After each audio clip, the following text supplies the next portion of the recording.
We're 4 days into the big girl bed transition for my almost 3-year-old, and I want to talk about how it's been. So she's my fourth daughter, and I have switched all of them between 2 and 3.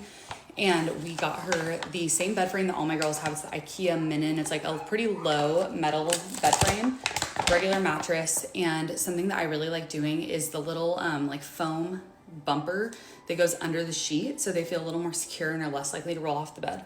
So first night that she's in the bed, she's really excited about it. My husband put her down and she just like went right to sleep. She rolled over and went to sleep. We kept the same nighttime routine. I did a video before this one kind of talking about like how we set them up to do this transition.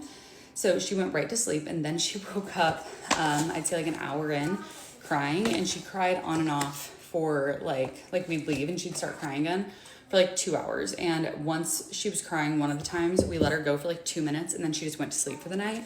So she's also kind of in like a weird phase right now, and she also just had an ER visit and a ton of stitches in her head last weekend.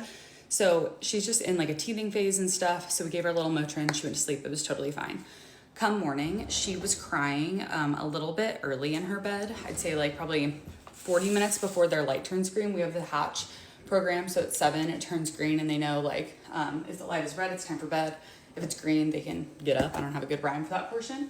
So she made it to about 6:20, and then I said, oh, your light's not green. Okay, we can get up, and I got her up.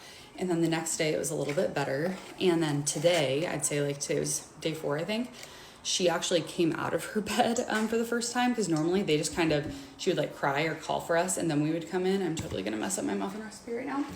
So that is kind of how it went. So overall, like last night she went to sleep way easier. We just do her same routine and she goes down, and it's pretty good.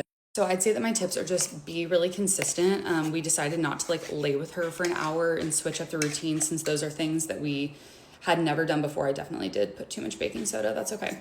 And then reminding them about like the morning routine and saying, okay, you can call for us, or you can walk down when the light turns green, or whatever your strategy is.